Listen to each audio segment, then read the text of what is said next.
Hello, so this is Blair Burke, and the course that I centered this teaching strategies worksheet on was my advanced 8th grade art class, specifically on the topic of found objects.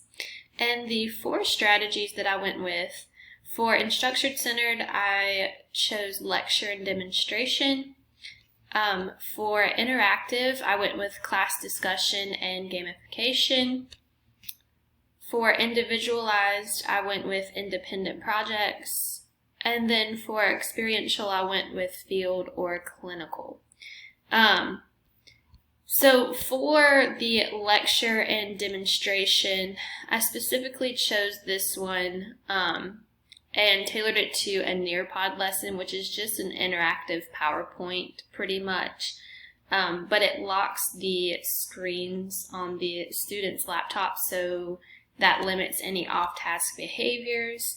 And they are actually engaging in the course material, not just listening to me talk about it. They actually have to go in and type answers and submit them, or they can do text to speech or speech to text. They can use their fingers to write on the screen and answer. Just a way to check for, their participation, their engagement, and their understanding. And then the demonstration portion, it's always heavily necessary, especially in art. So students know, what's expected of them, the materials they can use. If we're working with clay, how to use something. But in this case, it's found objects. So I would give a demonstration on how to assemble found objects together, which found objects, if you don't know, are just like recyclable materials that some people may consider trash, but really you can recycle them and turn them into art, and it's always an engaging lesson. The second portion was class discussion and gamification. Class discussions are used to stimulate critical thinking, and gamification is a huge engagement tool that I love using in my class, specifically through like Blookits, Kahoots, Gimkits, things like that.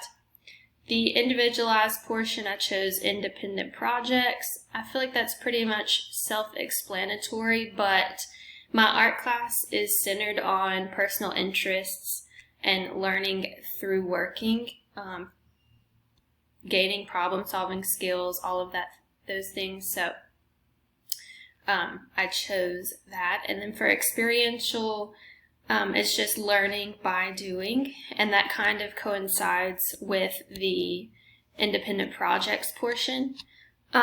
So the struggles that I faced when going through this, so when I first did this, I wrote it on a basis of building up from one another. So I went from my instructor centered, I went through lecture and demonstration, then moved my lesson portion onto the class discussion gamification. So I set it up in a manner where I would incorporate each of these strategies.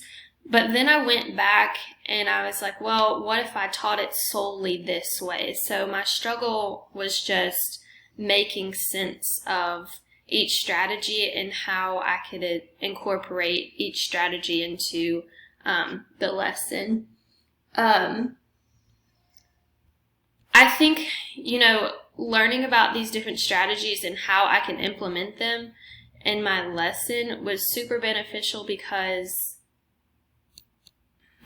it helps me think of ways outside of the box to teach a lesson instead of just presenting it through a PowerPoint or something like that. I can implement hands-on strategies and just really tailor the instruction to each student's specific learning style, and be really inclusive that way.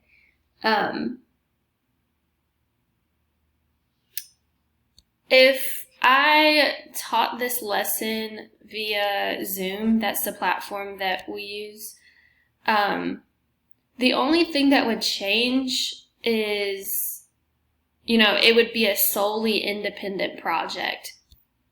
A lot of the students love doing this project in a group collaborative sense, but this would be an independent project, and I would still be able to, instruct the same way. It would lose that personalized learning and those relationships and additives, but That's pretty much the only thing that would change. And then the impact that COVID has had on instruction is just the loss of those personal connections. I think students need face-to-face instruction and, just personalized learning, and it's hard to achieve that through a screen. But a strategy that would help if we had to resort back to solely remote instruction is providing screencasts where, if you have your material listed, the teacher can go and be like, I want you to click on this link, and just explaining the steps in a broken down sense where students see what they need to be doing. And yeah, that's my worksheet.